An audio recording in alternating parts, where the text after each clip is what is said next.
나 교수께서는 프랑스에서 공부를 하셨죠? 그렇습니다. 네. 파리 뭐 소르본 대학인가요? 일대학입니다. 일대학인데 일대학에서 하셨어요? 네.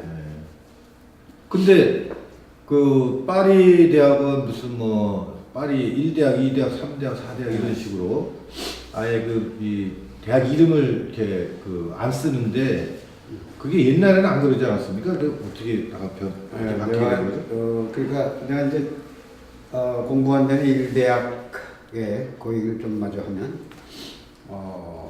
일대학의 학부라고 해요. 유니티드 뭐 해가 유니티야 네. 이런 식으로 단과대학이 단과대학. 네, 단과대학은 비슷한 거죠. 네. 거기서 공부를 했고 12학부의 노동 및 사회문제부 그리고 네 거기서 하기로 했고 그리고 그 이제 프랑스 대학 개혁에 대해서 말씀 좀 요구하신 것 같은데 그 68년도 그 68 혁명이라고 그러죠. 네. 그 혁명이 그 대학 제도 개혁으로 또 이어지는 걸로 알고 있습니다. 그래서 68년도 혁명은 이제 정치적 혁명이라기보다는 내가 이야기하는 이제 어떤 사회 권위주의 타파 뭐 이런 어떤 사회 기성세대 물러가라. 그건 이제 유럽 전역하고 미국에서도 동시에 일어났었죠. 네. 반전운동하고 같이 하기도 하고 노동자, 시민, 학생들이 다 그러고 그래서 내가 알기로는 대학 제도도 그때 바뀐 걸로 알고 있는데 파리 대학이 아까 말씀하신 대로 일대학에서 한 13대학까지 그냥 1년번으로 있는 거고 그 숫자는 뭐 별 의미가 없고 그냥 그러니까 한마디로 그 13개의 대학이 있다고 생각하시면 되고 다만 그 각 대학들마다 그 특색은 있는 것 같아요. 그래서 예를 들어서 일대학은 뭐 경제학, 법학, 사회과학 뭐 이런 것들, 법, 경제, 사회 이런. 그러니까 저런 거 아닌가요? 그 대학의 어떤 서열화, 엘리트 교육 이런 것들을 이제 개혁한다고 해가지고 그 대학의 고유 명칭들을 다 없애고 서열 그거는 난 좀 확실하게 모르겠고 이런 건 있습니다. 그 예를 들어서 이제 4대학하고 3대학이 있거든요. 4대학이 소르본 대학이죠. 소르본이고 네. 3대학이 제일 유명한 대학이었어요, 사실. 그렇죠.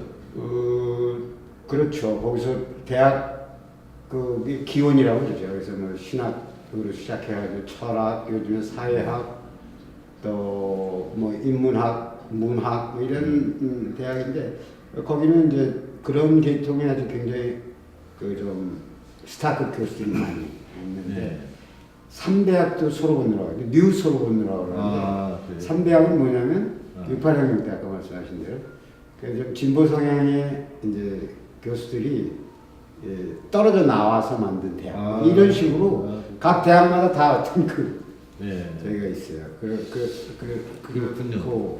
근데 저기 제가 독일에 보니까 독일은 이제 종합대학들 같은 경우는 1도시 1대학 이런 개념이고 그리고 이제 뭐 특수 뭐 전문대학 같은 데들은 따로 있고 뭐 이런 시스템이더라고요. 그래서 프랑스는 어떤지 그게 궁금한데 대학 그 이제 독일 같은 경우는 이제 대개 국립이고요. 그게 종합대학은 프랑스는 교수들도 다 공무원이고 대개 국립이죠. 대부분이 국립이니까.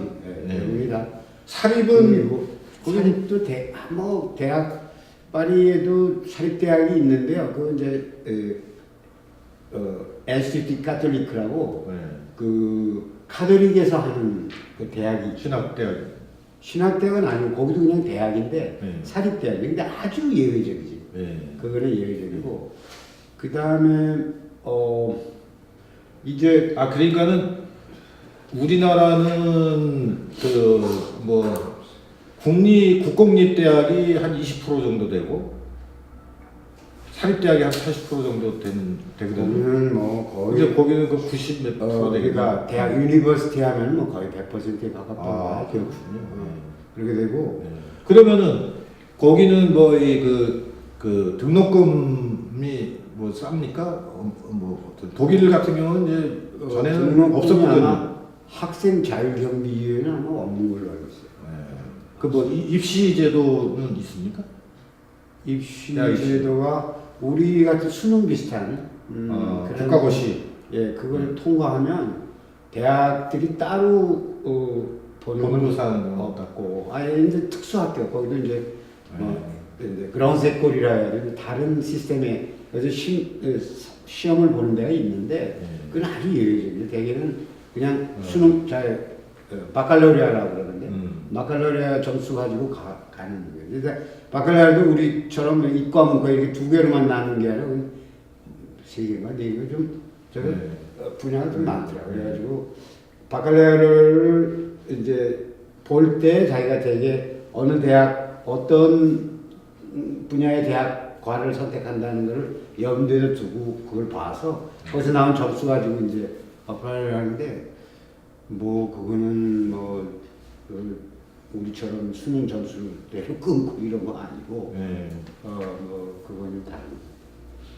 참 그 뭐 우리나라 교육의 비춰 보면은 상당히 그 다른데 뭐 우리는 흔히 뭐 저희 뭐 초등학교 때부터 뭐 입시 위주 대학 입시 위주 교육을 하고 그리고 이제 뭐 대학도 이제 뭐 등록금 또 받고 하고 대학 가서는 또 요새 뭐 대학에 계시니까 잘 아시겠지만 스펙 그래가지고 취업 중심으로 대학 생활을 하고 말이죠. 뭐 어떤 뭐 소외 같은 거 없습니까? 프랑스의 그 교육 제도에 비춰서 그거 뭐 요즘 이제 거기 내가 이제 유학한 지 오래돼가지고 요즘 분위기는 어떤지 모르겠어요. 근데 내가 올 때 이제 보면 분위기는 그 대학 유니버시티 때라고 하는데 유니버시티 때는 이제 순수 학문 위주의 그것이 원래 전통이고 그렇게 교육을 하고 그런 거였지만 이제 아무래도 취직 이런 것이 자꾸 이제 조금씩 문제가 되니까 그때 한참 조금씩 그런 취업 준비를 의식하는 그런 것들이 생겨나기 시작했어요. 근데 아마 요즘은 일반 대학에도 그런 게 좀 많이 내가 있을 때보다 많이 생겨나지 않았을까. 네, 그렇겠군요. 자, 그러면 이제 본론으로 들어가서 질문을 좀 드리고 싶은데 아주 궁금합니다. 뭐 나 교수께서도 뭐 이미 잘 알고 계시겠지만은 복지 전공이시니까 우리나라에서 뭐 복지국가 가지고 얘기들이 요새 많고 또 이제 뭐 여러 가지 논쟁, 논란 이런 것들도 이제 뭐 학자들 사이에서도 일어나고 정치권에서도 일어나고 그래가지고는 그 작년 대통령 선거 직전에는 이제 여당 야당 사이에 또 그 후보 사이에 논쟁도 벌어지고 하지 않습니까? 그래서 그거를 이제 딱 보면은 제 생각에는 그 증세를 통한 보편주의 복지국가론 진영하고 그 반대되는 이제 그 뭐 새누리당이나 뭐 박근혜 후보나 이쪽에서는 증세 없는 뭐 이 그 선별주의적 복지 제도 확대 뭐 이런 입장으로 이렇게 서로 대립하고 해서 결국 이제 그 박근혜 후보와 여당이 그 선거에 승리해가지고 현재 우리나라 정부의 정책 기조가 뭐 그 지금 얘기되고 있는 뭐 맞춤형 복지라든지 또 재원 조달을 위해서 뭐 지하경제 양성화 정책을 한다든지 등 이런 것들이 나오고 그러는데 이 복지 이 논쟁 우리나라에서 벌어지고 있는 그리고 지금 현재 박근혜 정부의 어떤 정책 방향이라든지 이런 것에 대해서 어떻게 생각하십니까? 우선은 그런 논쟁이 정치권에서 그냥 일어나기 시작하는 것이 뭐 지켜보고는 있습니다만 그 바람직한 방향으로 전개가 되지 않고 있다고 그건 나중에 얘기를 하기로 하고 근데 이제 두 가지를 말씀하셨어요. 하나는 증세 없는 복지를 하겠다 해가지고 이제 한 사람이 대통령이 됐고 한 사람은 이제 대통령이 안 됐는데 좀 우리가 보기에는 좀 증세를 하고 복지를 좀 적극적으로 하자 그런 사람이 안 됐고 그랬잖아요. 아마 후자가 됐으면 복지는 조금 낫지 않았을까 보는데 내가 생각하기에는 뭐 그렇게 그것이 크게 달라질 것 같지 않다. 왜냐면 난 개인적으로 그 김대중 정부 때의 복지가 우리나라의 뭐 복지국가의 것이다 이렇게 얘기하는 사람도 있는데 나는 뭐 그거는 우리 그 어떤 60년대 그 어떤 국가 이데올로기 개발 발전 국가라는 것이 아직 그대로 있기 때문에 그거 뭐 그렇게 큰 의미가 없다고. 국민들한테 이제 그게 그 호응을 못 받을 거다. 그런 것도 있고요. 어떤 지금 사회적인 반향이 별로 없잖아요. 그런 거, 그 우리가 한번 심각하게 생각해봐야 될 거고. 그런데 사실 그러면 국민들은 이제 과거의 그 성장 중심 패러다임에 이게 아직도 갇혀 있다. 이렇게 보시면 그런 면이 있죠. 우리 사회 분위기가 그런 게 있죠. 그리고 정세 없는 복지라는 건 그게 있을 수가 없고요. 그거는 완전히 정치적인 프로파간다고. 왜 그렇죠? 아니 복지가 돈인데 돈 없이 어떻게 복지를 해요? 그리고 우리 지금 복지 지출이 OECD에서 맨 밑에일 거예요. 아마 내가 통계 전문이 안 해보는데 한 10% 미만. 근데 OECD 평균이 한 20몇 퍼센트 되고 전체 GDP에. 유럽 복지국가 오늘 얘기할 뭐 프랑스를 비롯한 근데 뭐 25%에서 한 30% 이 정도 되니까 우리는 지금 정세라도 한참 해야죠. 근데 정세 없이 뭘 하겠다는 거예요. 그래서 거기다 또 사람들을 더 그 혼란스럽게 만드는 게 뭐 무료 급식 뭐 해가지고 뭐 이게 그러니까 이게 뭐 돈 없이 뭐 이게 뭐가 되나 이게 그건 자기가 안 되죠. 정세 없는 복지가 있을 수 없다. 근데 뭐 나선생님은 그러면 복지를 더 해야 된다, 늘려야 된다 이런 생각을 하시는 거죠? 그렇죠. 그러면 자연히 그 세금을 좀 올려야 된다, 복지를 확대하기 위해서. 나는 그렇게 생각해요. 그러니까 이제 그 선진국형 그러니까 유럽 복지국가, 유로피언 웰페어 스테이트라는 것이 고부담 고복지거든. 그것이 저부담 저복지보다 훨씬 나고. 고부담이라는 건 이제 뭐 그 세금이나 보험료를 더 많이 부담해가지고 복지 혜택도 많이 받는 거죠. 그런 걸 얘기하는 것이. 그러니까 우리나라는 그 면에서 세금이나 보험료도 적게 내고 복지 혜택도 적게 받고 이런다. 그러니까 그걸 이제 바꿔야 된다. 그런 말씀이시네요. 근데 뭐 아까 말씀하셨지만 이 전반적으로 우리 국민들이 이 복지에 대해서 이렇게 적극적으로 생각하지 않는 경향이 있지 그런 면이 있죠. 그런 면이 있죠. 뭐 세금 올린다 그러면 또 이제 거기에 대해서 반대하고 그렇지 않을까? 나는 그거는 이제 단정할 수가 없죠. 국민이 뭐 돈 내라는 듯이 좋아하는 사람은 없지만 일단 이게 분위기가 돼가지고 이거 뭐 내야 된다고 그렇게 되면 그거는 뭐 분위기가 될 거라고 생각합니다. 예를 들어서 이번에 대통령이 된 사람이 얘기하고 이런 이유 때문에 안 올릴 수가 없다. 그러면 올리자. 그러면은 올리게 되는 거 아닙니까? 그리고 분위기가 되면 그건 되죠. 근데 왜 박근혜 대통령이라고 안 하시고 요번에 대통령 된 사람이 왜 이렇게 얘기를 하세요? 같은 저희 70년 이 학번 아니죠? 지금 학번 맞을 거예요. 네. 좋아하지 않아. 좋아하지 않아.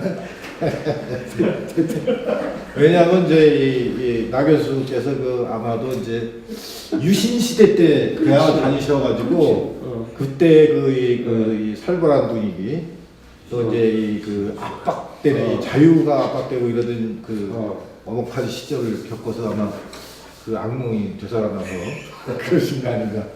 그렇죠? 난 대학 시절 그 기억이 뭐 좋은 거 하나도 없고, 그거하고 박근혜하고 반드시 일치하는 건 아니지만, 그때 내 기억으로는 영부인이 시해되고, 그러고 나서 아마 자기 시해된 거라보다 유탄에 맞아서 자기 어머니 복장하고 나와가지고 네. 그 하는 퍼스트 기억이 레이디 나는데, 대신하고 그랬었죠. 네. 나는 그런 기억이 별로 박정희에 대한 기억이 별로 좋지 않습니다. 네, 그렇군요. 네. 그런데 그 사실 이제 우리나라에서는 이제 그 제일 뭐 이상적으로 이렇게 생각하는 나라를 한번 골라봐라 이러면은 상당히 많은 사람들이 그 북유럽 나라들 또 북유럽형 복지국가 아까 그 제가 복지국가 논쟁 얘기를 했습니다만 거기서도 이 한쪽 진영은 보편주의 그 증세를 통한 보편주의 복지국가 이걸 지향한 사람들은 기본 모델이 뭐 스웨덴을 중심으로 한 북유럽 복지국가 뭐 이런 데란 말이죠. 근데 그 또 이제 그런 식으로 해서 뭐 여러 가지 논쟁도 있고 뭐 하고 이러다가 보면 나타나는 현상인데 거기는 뭐 우리하고 뭐 잘 안 맞는다. 그래서 이제 특히 이제 뭐 여러 가지 요인들을 얘기하지만 그 많이 차이가 있기 때문에 우리하고 조금 그래도 더 가까운 사회보험 중심의 복지국가 뭐 이런 쪽으로 독일 같은 나라로 가는 게 더 가능성이 높고 더 우리한테 맞는다. 뭐 이런 주장들이 이제 요새 또 나오기 시작하거든요. 일장일단이 있죠. 네, 그래서 그 프랑스도 그 독일하고 유사한 그렇죠. 사회보험 중심의 복지국가로 알고 있는데 그 점에서는 어떻습니까? 이게 우리나라가 기본적으로 뭐 북유럽 쪽으로 목표를 세우고 가는 게 일장일단이 있는데 네. 그거 뭐 가치판데 그거 뭐 사회보험형을 택해라 이건데 난 일반적으로 그 우리가 유로피안 웰페어 스테이트 그거에서 본받아야 할 거는 복지 수준이 높고 국민들이 권리로서 복지를 누린다. 그게 하나 예로 직장 퇴직하면 전부 연금이 다 노후생활을 보장해주는 그게 복지국가 아닙니까? 그런 거니까 우리가 그 길로 가야 되죠. 근데 그게 이제 스웨덴형이 우리한테 맞느냐, 비스마르크형이 맞느냐, 이건 좀 얘기가 어렵고. 비스마르크형이 뭐죠? 그러니까 사회보험형은 우리가 이제 사회보험 중심의 복지국가 비스마르크형인데 그것의 단점은 뭐냐면 이 노동 집약적인 그 기업들, 업체들 여기에 상당히 그 부담을 준다 하는 그런 문제가 있죠. 그리고 특히 요즘에 뭐 고용 창출 이렇게 얘기하는데 이제 그 사회보장 비용, 사회보험료 그것이 이제 기업주한테 부과가 되는 거여가지고 그런 것이 기업에 굉장히 큰 사람을 뽑으려면 그만큼 그 비용을 또 부담을 해야 하기 때문에 그런 부분이 있죠. 지금 말씀하신 거는 그러니까 사회보험 중심으로 가는 경우에 그렇다는 겁니까? 아니면 그러니까 조세로 하는 경우? 그러니까 사회보험형이라는 건 그런 어려움이 있다는 거죠. 네. 왜냐면 이제 기업하고 노동자에게 둘 다 부담이 가는 시스템이다. 근데 노동자한테 하는 것도 사실 뭐 이제 임금이라는 것도 이제 그 기업에서 나가는 거기 때문에 같이 봐야죠. 기업에서는 인건비로 나가는데 그 인건비에 더 많은 부분이 있기 때문에 그것이 굉장히 큰 압력으로 작용하고 그렇죠. 특히 요즘처럼 이제 생산 원가가 올라가죠. 경영하는 그리고 이제 요즘처럼 이제 이 소위 그 고용 창출할 때 그런 게 압력으로 작용해서 예를 들어서 이제 프랑스 같은 경우는 그러니까 저임금 노동 이런 거 국가가 이제 자꾸 고용을 올리기 위해서 이제 기업한테 자꾸 뽑아라 하면서 동시에 그 사회보험료 면제해주고 그러고 고용을 이제 하라고 이제 그런 게 하나의 그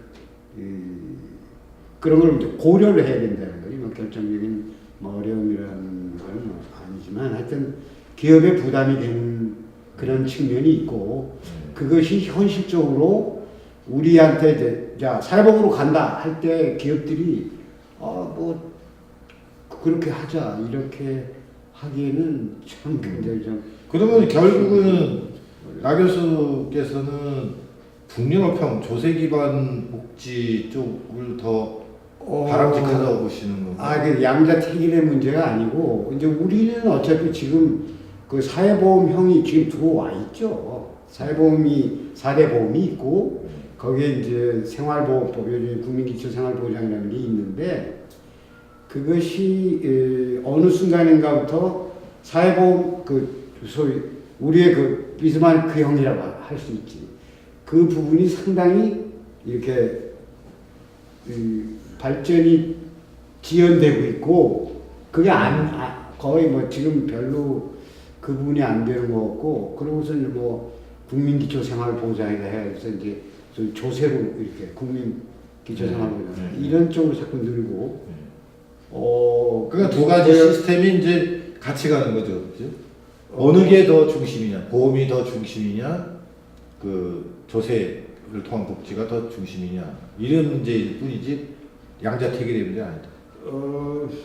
그러니까 우리는 이제 비스마르크 모델이죠. 이제 사회보험 모델인데, 근데 그게 어느 순간인가부터 지금 방향이 어느 쪽으로 가야 되는지 어떤 방향이 없어요. 그 뭐 예를 들어서 지금 국민연금이 하나의 대표적인 예인데 국민연금 우리 60%로 해가지고서 그거는 어떻게 보면 비스마르크 모델에서 얘기하는 그 근로자 봉급쟁이가 퇴직 후에 자기 그 소득의 60%를 받으면은 소득 보장형입니다. 근데 비스마르크형이라는 게 그런 그 높은 소득을. 근데 그게 이제 무슨 40%를 내려왔잖아요. 그래가지고 소득 비례 부분이라는 게 거의 이제 있으나 없으나 마찬가지예요. 그런 게 별 표가 안 됐다고. 그리고 또 무슨 이 생활보호법이 국민기초생활보장이라 해가지고 마치 무슨 기초생활보장하는 제도 있냐 그렇게 하는데 원래 우리가 생활보호법을 개정한 거거든. 그 부분도 사회보험 모델에 역행하는 거라고 보죠. 옛날 중세 시대 때는 빈민법 이런 구빈법 이런 거 그렇게 난 얘기는 안 했어요. 그건 얘기는 안 했고 하여튼 법적인 그런 성격이 좀 불분명한 건 사실이지. 그런데 그러면은 그 제가 아까 질문드린 게 그러면 북유럽 쪽이 더 바람직하냐 뭐 그런 거 아니다 이렇게 답을 하신 것 같은데 단정할 수는 없지만 이제 이제 사회보험형의 그 장점은 그렇게 이제 개인의 그 사회보험 가입자의 개인의 입장에서 보면 자기 소득의 한 75 내지 80% 이거를 보장해주는 아주 좋은 제도죠. 알찬 제도 그런 측면이 있지만 사회 전체적으로 보면 어떤 부분이냐면 빈곤의 문제에 좀 그런 해결하는데 좀 미흡하다든지 여러 가지가 있죠. 근데 지금 이제 우리 이 상황을 보면 완전 고용 시대 지나고 이제 고실업에 신빈곤에 뭐 해가지고 소위 예기치 않았던 그러니까 소위 그런 사회 문제들이 자꾸 일어나거든. 그래서 사회보험형 국가들 뭐 독일이나 프랑스에서도 그렇지만 요즘에 와서 자꾸 이쪽 기초보장 쪽으로 이쪽이 자꾸 커진다. 그리고 조세 부담이 자꾸 커지고 그건 어쩔 수 없는 거죠. 그리고 우리도 지금 보면 실업이 자꾸 늘고 있고 빈곤 특히 뭐 우리 아주 특유의 문제예요. 노인 빈곤, 비정규직 문제, 근로 빈곤층의 문제 이런 게 자꾸 늘어나고 있거든요. 그러니까 이거는 사실 그 사회보험형에서는 예기치 않았던 어떤 그런 거죠. 그러니까 그런 부분은 근데 그 사람들은 보험료를 낼 능력이 좀 부족한 사람들이죠. 그렇죠. 근데 그 사람들을 보험으로 해결하기엔 그 사람들 문제를 보험으로 해결하기는 부적절하다. 그렇습니다. 예. 그렇습니다. 그런 측면이 네. 그러면은 알겠습니다. 그런데 아까 말씀하신 데 보면은 이게 유럽형 복지국가 이렇게 얘기를 하신단 말이에요. 근데 이제 그 많은 사람들은 그렇게 묶어서 얘기하기도 하지만 북유럽하고 중유럽, 그래서 뭐 대륙형, 조합주의 선생님 그런 비스마르크형 이렇게 얘기하셨지만 북유럽형하고 또 이제 중부유럽형, 그 다음에 남유럽형 그런 식으로 해가지고 또 이제 이 복지 시스템의 그 차이, 특징 이런 걸로 이렇게 또 구분한단 말이죠. 네. 그런 데가 있죠. 그래서 네. 제가 이제 그래서 번뜩 생각이 나는 게 그러면은 그 모든 나라 남유럽, 중유럽, 북유럽 다 구별 없이 유럽 나라들은 거의 대부분이 복지국가냐 하는 거죠. 남유럽은 내가 잘 모르겠어요. 근데 뭐 이태리 그러면은 무료 네.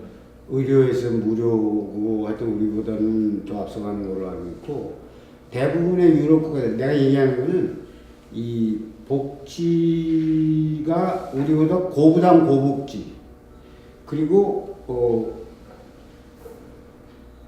연금으로 살아간다. 공적연금으로 노후를 살아간다. 모든 국민이. 그 다음에 이 복지제도, 사회보장제도가 생활화되어 있다. 그래서 자기 권리로 한다. 특히 이제 어떤 사회보험은 제가 낸 데 대한 반대급부로서 그 권리를 누리는 거기 때문에 급여 이런 권리를 누리는 거기 때문에 그 양보할 수 있는 권리죠. 우리가 뭐 자기 사유재산권이랑 마찬가지. 이런 게 유럽이라고 이제. 네, 알겠습니다. 근데 우리보다 고부담 고복지기 때문에 복지국가다 이렇게 말씀을 하셨단 말이에요. 아니 근데 그거는 얘기를 안 하죠. 상대적인 거죠. 그러니까 우리는 저부담 저복지 그러면은 우리나라 복지국가 아니고 유럽은 복지국가다. 그러면은 이게 상대적인 거 아닌가? 아니 그러니까 예를 들어서 그래서 제가 궁금한 거는 네. 뭐를 기준으로 복지국가다 아니다 이렇게 얘기를 할 수 있나요? 우선 지금 비근한 예가 정년 퇴임과 동시에 소득에 대체하는 연금이 나와요, 우리? 아니 이제 그런 식으로 얘기하면은 수많은 항목들을 지금 놓고 아니 나한테는 그거 굉장히 중요한 거야. 네. 그 우리 지금 노인 빈곤이 43%가 되거든. 노인 10명 중에서 4명 이상이 네. 빈곤에 어느 동네에는 3명이라 그러죠. 뭐 예를 3명 중에 1명. 난 독일은 모르겠습니다만 아니야 우리나라. 하여튼 그런 그다음에 우리는 국가가 주는 시혜라고 생각하지. 지금 복지라는 거에 대해서 자기 권리를 심각하게 생각하는 사람이 그렇게 많아요? 없잖아. 근데 제가 예를 들어서 뭐 연금이다, 무슨 의료보험이다 해가지고 법원이 있잖아, 법원. 그래서 자기 권리를 찾기 위해서 법원에다가 소송하고 차라리 마치 우리가 민사소송 하듯이 말이죠. 그런 소송이 있는 그런 게 소위 권리로서 복지라는 것이 굉장히 중요해요. 지금 유럽에서 생활하시는데 그 실감이 안 가요? 저 한국에서 생활하는데요. 근데 이제 지금 그 말씀 하시니까 이제 뭐 사회권 이 개념 떠올리게 되는데 우리나라에서 이제 막 노점 상인이 이 사람들이 막 데모하고 그럴 때 생존권 보자 이런 구호 쓰고 그러거든요. 그러니까 어떤 사람이 도대체 저 생존권이라는 게 우리나라 헌법에 있느냐 이렇게 의문을 제기를 하더라고요. 그 점에서 보면 그런 생존권 이런 거를 권리로 인식하는 이런 사람들 같으면 바로 이제 복지에 대한 권리의식 같은 게 있는 사람들이다 이렇게 볼 수 있을 것 같네요. 그렇죠. 네, 그렇습니다. 이번에 이제 프랑스의 경제, 그다음에 복지제도 이쪽으로 한번 이제 들어가서 제가 질문 드리겠습니다. 우선은 이제 프랑스 경제 시스템은 그 뭐라고 해야 되나요? 뭐 독일은 뭐 사회적 시장 경제 뭐 그래서 또 독일 모델 뭐 이런 식의 명칭을 그래서 난 사회적 시장 경제 모델의 정확한 정의를 잘 모르겠는데. 네. 근데 프랑스는 일단은 뭐 자본주의 시장 경제 체제 맞죠? 그렇다고 보죠. 그리고 국가 개입이 굉장히 크고 네, 그렇게 알고 있어요. 그래서 그러면은 국가 개입이 강하다 그러면 대개는 이제 뭐 그 노사정위원회 노사가 이제 시장을 이제 약간 그 개입해서 국가하고 함께 뭐 이런 시스템인가요? 조정 시장 경제라고 조정 시장 경제 그런 측면이 있는 것 같습니다. 네. 잘은 모르겠어요. 근데 근데 확실한 거는 어떤 정권이 됐든 한 60년대부터 지금까지 그런 케인즈주의적인 그런 정책, 그러니까 좌파 정권이 들어왔든 우파 정권이 들어왔든, 그래서 이 적자 예산 계속 해가지고 이제 운영하고 그런 게 계속되는 것 같아요. 그리고 그것이 또 복지 지출, 복지 재정을 키운 그런 하나의 결과도 나왔다. 예. 그 케인즈주의 얘기 많이 하는데 그 케인즈주의가 뭡니까? 이게 한마디로 그러니까 수요 저소득층에게 구매력을 두어서 그러니까 임금 또 복지 비용 이런 걸 주어서 이 소비를 활성화시켜서 경제에 물꼬를 튼다는 그런 이야기. 그러니까 이제 그 뭡니까 이게 그 구매 이게 유효 수요를 창출한다. 네. 그러니까 이제 월급을 네. 많이 주고 그래서 노동자들 근로자들 주머니 두둑하게 해서 그 수요를 창출하는 것은 시장을 확대하는 거고 그러니까 시장을 확대를 하면은 공급자인 경영 사업 기업체 같은 데서 생산이 더 촉진되고 그런다는 원리가. 그런데 그게 그러면 그게 국가 개입이라는 거죠. 바로 그 케인즈주의적인 국가 개입이 큰 거죠. 국가 개입이 국가의 시장에 대한 개입이 굉장히 큰 나라죠. 그건 뭐 되게 유럽 국가들이 되게 그런 겁니다. 그리고 그런 게 특징이고 근데 요즘에 와가지고는 좀 아마 이제 이게 사회당 정부에서 뭐 얘기 들으니까 새로운 그런 조세 증세 정책이라는 것이 상당히 사회 반대에 부딪혀가지고 좀 어려워지고 또 그 유럽 통합 이것이 이제 적자 예산 이것에 제동을 걸기 시작했거든요. 그래서 이제 유럽 통합이 뭐 프랑스나 뭐 각 나라에 대해서 어떤 기준을 제시하고 제약을 가하고 이런다는 그렇죠. 거예요. 그러니까 예를 들어서 국가 부채를 어느 일정 수준 밑으로 이게 낮춰라 하는 걸 계속 조건으로 내세우는 거죠. 그래가지고 그런 것들이 알게 모르게 각 나라의 예산에 영향을 미치고 그런 것이 이제 복지 부분에도 영향을 미쳤다고 나는 생각을 해요. 요즘에 책들 보면 긴축이라는 이야기가 복지 예산에서 자꾸 나오게 되는데 그게 아마 그런 면이 있는데 그래도 그런 전통은 이어지지 않나. 근데 요즘에는 잘 모르겠어요. 사회당 정부가 요즘 어떤 세금 인상하려고 하는데 그런 것이 제대로 돌아가는 건지 그거는 여자. 근데 그 사회당의 이 칼라는 어떻습니까? 이게 저기 이 좌파 정당인가요? 아니면은 그 유럽의 사회당이라는 당명 가진 나라 많지 않죠. 사회민주당, 노동당 이런데 프랑스는 사회당도 있고 공산당도 있고. 공산당도 있죠. 근데 그러면 공산당하고 사회당하고는 이 어떤 정치 이념적인 노선이 뭐가 다른 건가요? 이 사회민주당이 또 공산당은 마르크시즘이고 그렇습니까? 사회당은 삼인주의하고 가까운데 유럽 사회당은 프랑스 사회당은 아마 독자 노선이 아닌가 싶은데 삼인주의라고 얘기하기는 좀 네. 삼인주의보다는 약간 왼쪽. 뭐 예를 들어서 뭐 이제 삼인주의 전문가이신데 예를 들어서 장조레스 같은 사람 이런 사람이 프랑스의 삼인주의자 아닙니까?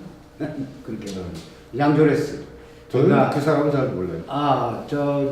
그러니까 19세기 말 20세기 초에 이제 사회당의 어떤 창시자라고 볼 수 있는데 그 당시에 그 어떤 마크시스트들이 그 유럽의 노동운동의 전통이 그러니까 마크시스트는 이제 혁명주의. 노조 지도자들 이런 사람들은 그 의회에 들어가는 거부를 하죠. 네. 근데 그때 그 장조레스는 의회에 들어가거든요. 그 석탄 노동자였다가 이제 의회에 들어가서 이제 그것이 커가지고. 그러니까 이제 의회를 통해서 그러니까 이제 민주적인 선거 제도를 통해서 집권을 하고 사회주의 체제로 넘어간다. 그렇죠. 그러면서 이제 그 당시에 가장 큰 노조들하고는 어떤 일정한 간격이 있었던. 그러면서도 이제 그 사람들은 내가 보기에 장조레스 시절에 한 10명 초기에 의회에 들어간 사회당 의원들이 10명 가량 되는 노동자들이었는데 그 사람들은 노동자들을 대표하죠. 나름대로 그 자기 지역의 어떤 지지층들. 그래가지고 내가 보기에 사회주의 인터내셔널에서도 그 장조레스는 좀 그 독일의 노조 운동 지도자들하고도 좀 이렇게 마찰이 있고 영국하고 좀 마찰이 있고 이제 뭐 그런 식으로 돼 있는 것 같아요. 좀 독자 노선이 있는 것 같아요. 근데 사회주의 인터내셔널은 사실은 사회민주주의 인터내셔널이지 않습니까? 그래서 그때는 사회주의하고 사회민주주의하고 거의 동의어로 그렇게 하고 있는데 독일의 역사를 잘 모르는데 아니 그 사회주의 인터내셔널 1870년대 80년대 사회주의 인터내셔널은 완전히 그때는 자본을 거부해버리지. 그때는 그때 그게 어디까지 제가 얘기하는 거는 1930년대까지 1951년에 이제 발족한 그 사회주의 인터내셔널 독일 삼인당이 주도해서 그걸 말씀드리는 거고. 그래서 이제 이게 50년? 51년 프랑크푸르트에서였는데 그게 제가 왜 이 얘기를 하냐면 우리나라에서 이게 헷갈리거든요. 그래서 그 도대체 공산주의하고 사회주의하고 사회민주주의하고 뭐가 다르냐? 다 똑같은 거 아니냐? 뭐 이렇게 얘기하는 사람도 있고 뭐 많이 그런단 말이죠. 그래서 이제 프랑스의 그 집권당이 사회당이라고 하니까 그래서 이제 사회주의 정당 아니냐. 통장 이제 이렇게 그렇죠. 이해하고 그걸 그 의회에서 노동자들 권익을 위해서 얘기를 하죠. 그리고 사회당이 집권하면 대화의 주된 파트너가 노조고 자본가가 아닌 노조고 그런 점에서 사회 아니 그 점에서는 뭐 사회민주당이나 뭐 다른 게 없네요. 공산당은 혁명을 추구를 하기 때문에 이 차별성이 있는 거고 그죠? 그렇죠. 혁명적 사회주의라고 이렇게. 근데 이제 그러면은 이 공산당 플러스 사회당 그다음에 또 이제 이 진보 성향의 정당이 또 뭐가 있습니까? 프랑스에? 뭐 페미니스트 정당, 녹색당 뭐 이런 거니까 극우파도 있고 극우 정당의 이름은 모르겠어요. 하여튼 다 있을 거예요. 근데 그러면은 이제 공산당하고 사회당은 대체로 프랑스 국민들의 지지를 어느 정도나? 공산당 요즘에는 지지가 없지만 1970년대 80년대 조지 막쉐라고 아주 유명한 스타급 정치인이 있어가지고 유로 커뮤니즘 하는 사람이죠. 10 몇 %까지 올라갔고 한 5%까지. 민주적 공산주의를 외쳤잖아요. 조지 막쉐 그 같은 시절에. 요즘은 막 5%대로 좀 낮아진 걸로 알고 있고. 뭐 아시다시피 지금 사회당은 지금 집권을 하고 있고, 그러니까 상당히 국민들이 지지가 많다고 봐야죠. 기간 산업의 국유화 이런 그 강령 같은 거는 뭐 없나요? 그게 미테랑 때 와가지고선 상당히 그 국유화가 많이 된 걸로 알고 있죠. 근데 그 이전에 프랑스는 좀 독특한 게 그거는 어떤 사회당의 전유물은 아닌 것 같아. 드골 때부터 국가주의 네. 해가지고 그 계획주의 경제, 네. 그 다음에 계획주의 시장 경제 이런 게 해가지고 그 내가 최근에 읽은 책에 보면 그 프랑스를 서구 국가 중에서 왜 발전주의 국가라면은 우리가 동아시아 국가들을 얘기하잖아요. 네. 근데 유럽의 대표적인 발전 국가에다 넣은 책이 있더라고. 커밍스가 쓴 그 네. 발전주의 국가라는 책에 보니까 아 그래요? 예, 네. 그런 게 있어요. 그러니까 그런 국유화 이거는 아마 내가 정확하지는 않지만 사회당 미테랑 때도 물론 계속됐지만 그 이전부터 뭐 철도라든지 뭐 전기 뭐 지금 되게 그 기간 산업들 이런 게 되게 국유화가 돼 있죠. 근데 그게 참 재미있는 말씀이신데 원래 공산주의든 사회주의든 이념적으로는 다 프랑스에서 그 유래하는 걸로 저는 알고 있거든요. 무정부주의도 그렇고.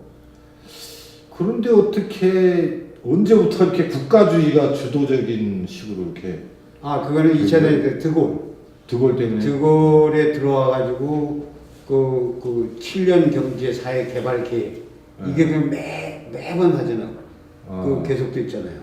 그건 러시아 혁명 직후에도 7개년 계획 해가지고 쭉 나갔었는데.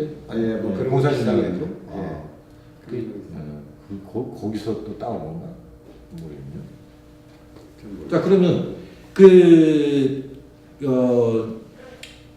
그러면 또 이제 그거 관련해서 우리가 딱 떠오르는 게 또 뭐냐면 요즘에 이제 1980년대 이후로 뭐 유럽, 미국 이런 데는 이제 뭐 그 신자유주의적인 세계화 이런 것들이 일어나고 그러면서 국영기업 이런 거 민영화 뭐 이런 것들을 많이 추진하고 영국 같은 경우가 대표적으로 했고 그런데 우리나라는 이제 한참 뒤에 뭐 그런 추세가 들어오고 그랬지만은 지금 현재도 계속 민영화를 하려고 하는 이런 그 흐름이 계속되고 있단 말이죠. 그래서 사회적인 갈등도 빚어내는데 프랑스에서는 그런 일이 없습니까? 나는 그건 우리하고 굉장히 분위기가 다른 것 같아요. 국민들이 그러니까 이제 한때 국가주의에 대해서 상당히 이렇게 신뢰하고 지지하고 이런 국가에 대한 그 지지가 굉장히 크죠. 그 신뢰라는 게 우리도 이제 국가주의라고 볼 수 있는데 기본적으로 거기는 국가에 대한 신뢰가 우리도 더 큰 것 같아요. 내가 보기에는. 그리고 그 국유화에 대해서 상당히 여론이 아주 굉장히 우호적이에요? 아니 반대. 예를 들어서 그 국철 그거 민영화에 대해서겠죠. 민영화에 대해서 네. 민영화에 대해서 한때 그 얘기가 됐죠. 그런데 영국의 그 철도 민영화의 실패 사례를 들어가면서 우리 민영화 안 한다. 지금은 국철이 민영화가 안 됐죠. 네. 그런 그러니까 분위기가 대체적으로 지금 국유화 기능을 민영화한다는 데서 그렇게 뭐 여론이 그렇게 그 민영화하면 한다는 이게 지금의 비효율 문제점이 해결된다는 그런 민영화를 지금 만병통치로 생각하는 그런 분위기는 아니에요. 그렇게 생각나는데 미국은 철도가 민영이잖아요. 처음부터 북부 열차인가 여기서부터 시작해가지고 대자본이 그리고 이제 그 광산하고 이래가지고서 노동운동이 일어나고 메이데이라는 것도 그런 데서 유래하고 그러는데 지금까지도 걔네는 걔네가 아니라 그 사람들은 민영화할 일이 없는 거죠, 그죠? 이미 처음부터 민간이 이걸 했으니까요. 그 아주 프랑스하고 그 점에서는 굉장히 대조적이네요. 자유의 신상은 프랑스 사람이 기증한 거 아닙니까? 네. 그죠? 그 뉴욕 맨하탄 앞에 있는 거는 프랑스 사람들이 몇 년 동안 그 조각 만들어 가지고 그러니까 예를 들어서 미국에서는 그럴 것 같아. 미국의 분위기는 경제가 안 되면 국가가 개입해서 그렇다. 아니 국가를 하고 시장으로 옮겨라. 뉴딜 시대 때 루스벨트가 이제 본격적으로 개입하기 시작했죠. 그게 이제 그 짧은 그때만 그랬지. 대체적으로. 그런데 프랑스에서는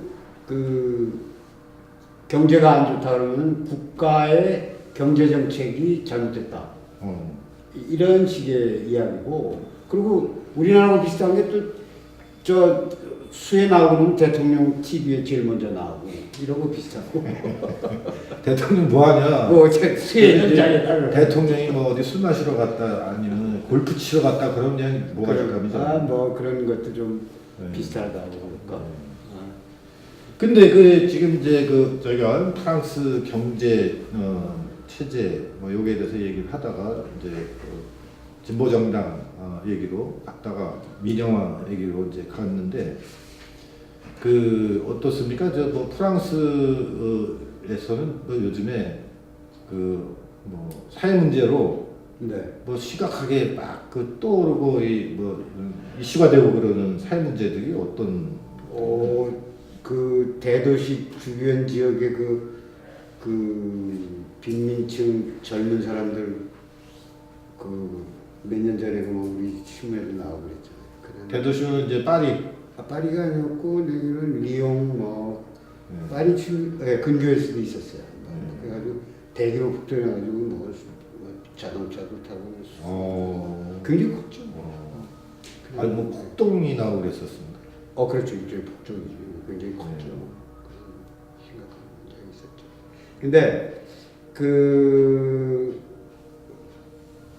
그럼 그 사람들이 뭐 빈곤층인가요? 미국처럼 뭐 인종 폭동은 아니었어요? 그런 건 아니고 여러 가지 문제가 얽혀 있는 것 같아요. 그러니까 소위 경제가 이렇게 우리처럼 이게 성장하는 성장이 이제 어디 지체된 상태에서 젊은 사람들 자꾸 취직이 안 되고 특히 이제 외국에서 와서 여기 이민 노동자들 자제들 또 이제 사회적 진출의 기회도 자꾸 막히고 하니까 그런 데서 내일 없는 그런 생활. 그러면 그 사람들이 뭐 말하자면 이제 젊은 층들이겠군요. 그렇죠. 뭐 청년 미취업자 내지는 청년 실업자. 그러면 제 기억에는 이제 독일 같은 경우는 그게 이제 신나치 이런 좀 펑크족 이런 쪽으로 발전하고 그 이제 뉴라이트 지지층으로 뉴라이트 그 보수 정당 극우 정당 지지층으로 이렇게 되고 그런데 그런 연관은 없나요? 극우 정당이 요즘에는 상당히 한국 유럽의 추세 뭔가 민족 전선이 그거하고 이렇게 직접적인 연관이 있는지 난 그건 잘 모르겠어요. 네. 그런데 그게 민족 전선이죠. 거기 프랑스의 그렇죠. 프랑스 포퓰레. 거기 지지도 꽤 많다고. 상당히 요즘 높아지고 있죠.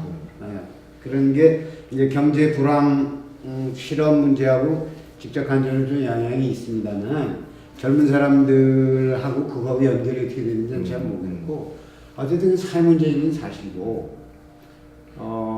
그래도 이제 전반적으로 보면은 남유럽 그 나라들의 피그스 이런 나라들에 비해서는 프랑스는 그래도 경제적으로 상당히 뭐 안정된 이런 경제적으로 안정된 사회적으로도 상당히 안정이 되어 있죠. 안정돼. 네. 그러니까 이제 그런 폭동이라는 것이 사회 전체적으로 뭐 어떤 위기감을 일으키고 이런 것보다는 내가 보기에는 특히 외국인 노동자들의 문제 이런 것들이 이게 쌓였다가 이게 분출하는 게 아니라 하는 그런 생각이 들고요. 언제 뭐 질문이 있을지 모르겠는데 전반적으로 경제의 침체라는 거는 이후에 어떻든 간에 프랑스가 벌써 한 1980년대 후반부터 계속적인 고실업 문제를 아직도 해결을 못하고 계속 그렇게 오늘 오고 있는 실업률이 어느 정도? 실업률이 내가 한 10% 청년 실업률 한 10% 넘죠. 청년 실업률 상당히 높고 그러자 일반 실업률도 한 8, 9% 되지 않나 싶은데 굉장히 높은 걸로 알고 있어요. 그러면 그게 이제 뭐 오래된 거네요. 80년대 그렇죠. 그러다가 90년대 한번 반짝했다가 다시 경제가 안 좋아지는 걸로 그렇게 알고 있습니다. 알겠습니다.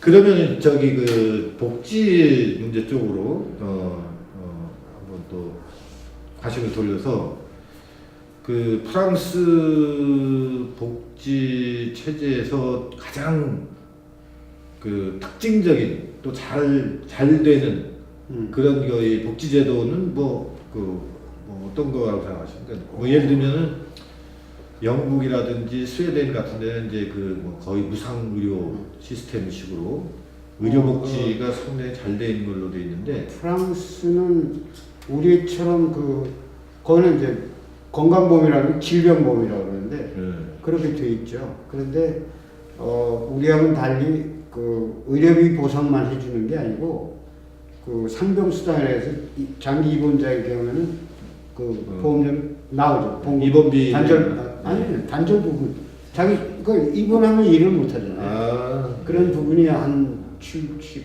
소득이 한 70, 80% 커버가 되죠. 네. 그런 식으로 돼 있고 그다음에 뭐를 말씀하셨죠? 그 이제 그거 이외에 여러 가지 복지 제도들이 있을 텐데 네. 그 중에 이제 좀 좋은 특징적으로 프랑스가 내세울 만한 이런 복지 제도도 복지제도는 가족 정책이죠. 가족 정책이 가족 복지. 아까 말씀드린 대로 비스마키한 모델이지만 유일하게 가족 정책은 보편주의죠. 그렇습니까? 보편주의입니다. 그러니까 그래 이제 보편주의라는 건 뭐예요? 국가가 세금을 가지고 가족과 관련된 아니 보편주의라는 건 말 그대로 돈이 있건 없건 누구한테 다 해당되는. 부잣집이 또 그렇죠.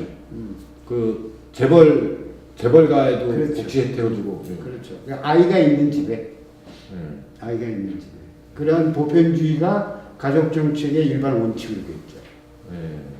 그 점은 이제 어떤 장점이 있느냐면 인구 문제에서 자유로워지지.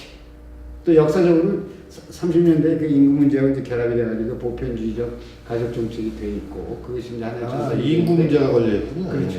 네. 우리나라도 뭐 저출산 뭐 이래가지고서는 뭐 아동 복지 뭐 이런 쪽 청소년 복지 이런 쪽에 얼마냐면 상당히 우려가 실리는데 프랑스 가족 정책 예산이 놀라지 마세요. 전체 GDP에서 3.4%예요.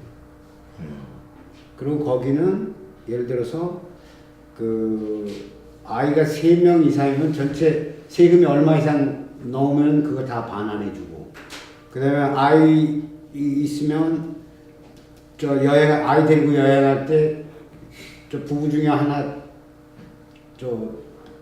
기차비 안 받고 그런 각종 혜택이 무정해요. 그다음에 그 전기료도 가정 전기료가 제일 싸고 또 전화비도 가정에서 쓰는 게 제일 싸고. 우리는 저 공장 전기료가 제일 싸죠. 네, 그렇죠. 미군 기지 그 전기료가 더 싸고.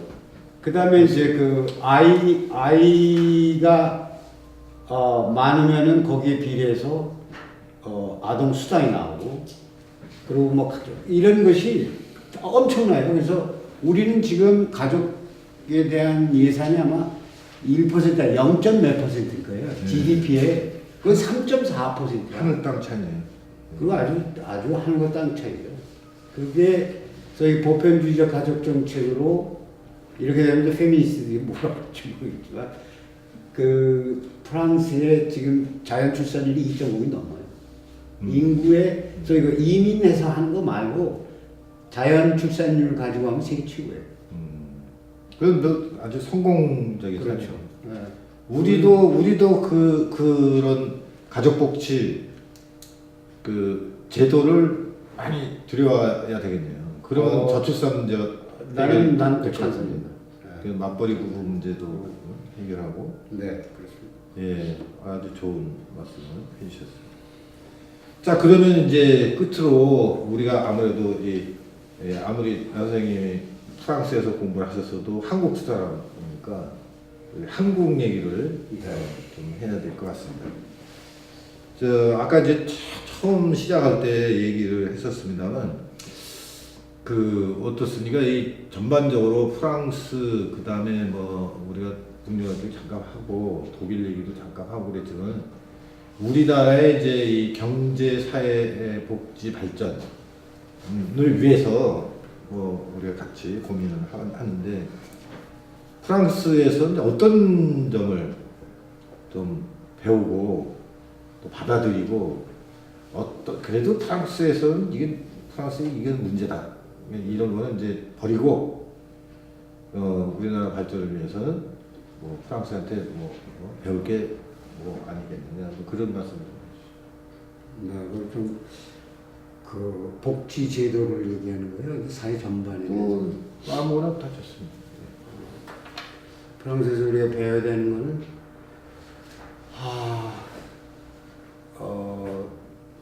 돈이 제일인 사회가 아닌 거. 그러니까 황금 만능주의가 아니다. 네. 거기 가면 뭐가 제일인가 프랑스에서? 명예죠, 명예. 그래서 그 사람들이 못 사는지는 모르지만 그 어디 가서 돈 있다고 거들먹대면 아주 무시되고. 그리고 우리는 뭐 카페 가서 뭐 꼭 먹어야 되잖아요. 그 사람들은 안 먹는 게 자기한테 필요하면 그건 얼마든지 안 먹는다고 할 수 있는 그런 어떤 그러니까 돈이 사람의 가치를 결정하는 사회가 아니고 우리는 그런 사회당이 집권할 만하네요. 그런 걸 좀 배워야 할 것 같고. 네. 그다음에 두 번째는 글쎄요 뭐든 아니 복지를 하니까 이 어떤 우리 사회가 어느 방향으로 나가고 있고 그것이 지금 우리가 제대로 가는 거냐 하는 것이 끊임없이 뭐 매스컴이라든지 뭐 정치 선거라든지 신문이라든지 이런 데서 늘 가서 거기 가면 사회 분위기를 알 수가 있는 거예요. 그러니까 모든 사람들이 자기 일을 하고 그냥 정치는 정치 한 사람들이 하고 그러는 게 아니고 아직도 그런 열정이 있다. 사회에 대해서 모든 사람들이 어떤 같은 배에 타고 있다는 그런 것이 우리가 좀 배워야 할 거. 참 그 좋은 말씀이에요. 우린 그런 거 없습니다. 그죠? 그런 거 참 없어요. 특히 이제 뭐 우리나라가 뭐 어느 방향으로 뭐 발전을 해야 된다 이런 어떤 커다란 어떤 그 방향을 둘러싸고 우리 같은 배 탔으니까 같이 머리만 떼고 얘기하고 토론하고 해보자 이런 게 진짜 없는 것 같아요. 그게 있었는데 점점 사회가 다양화되면서 그걸 매는 어떤 하나의 방향성이 있어서 다양화되는 게 아니고 오히려 그 부분이 약해지면서 다양화되고 넓어지는 것 같아요. 그런 생각이 들어서 그 말씀을 하니까 우리나라는 진짜 아주 이 사회적인 갈등이 막 편갈라져 가지고 그렇죠. 엄청 심하고 이게 끊이질 않지 않습니까? 뭐 정치에서부터 또 사회에서부터 그다음에 이제 시민 사회에서도 뭐 이데올로기적인 뭐 이런 걸로 그냥 뭐 시민 단체 같은 경우도 이제 뭐 진보 성향, 보수 성향 해가지고 서로 서로 피켓팅 반대 쪽에서 항상 하고 말이죠. 그렇습니다. 근데 프랑스는 그런 뭐 사회적인 뭐 마찰, 갈등 뭐 이런 있죠. 그런 거를 뭐 어떤 식으로 이렇게 잘 그렇지만 그게 이제 그러니까 토론 문화가 굉장히 발달돼가지고 TV에서도 이제 그런 이제 정기적으로 토론 문화 이런 것이 정착이 되어서 그 아주 갈 때까지 가는 것 같아요. 끝장 토론. 그런 문화가 좀 부럽다는 그게 아주 또 좋은 말씀이시네요. 사실 이제 우리는 자기하고 생각이 다르면은 들으려고 하지 않고 자주장만 얘기하는 이런 경향이 있지 않습니까? 특히 남북관계 그거 그렇잖아. 그렇죠. 얘기하다가 아닌 것 같다면 그냥 딱 스톱하고 말아. 남북관계 그다음에 뭐 노동 문제. 근데 우리한테 남북관계 노동 문제도 그렇지만 우리 현안이 가장 중요한 건데 사람들이 거기에 대해서는 아주 토론을 못 하잖아요. 사실은. 그런 조금 뭐 했다 그러면 뭐 저거 이러고 가야죠. 그렇습니다. 아주 좋은 말씀 해주셨습니다. 아주 장시간 수고 많으셨습니다. 고맙습니다. 감사합니다.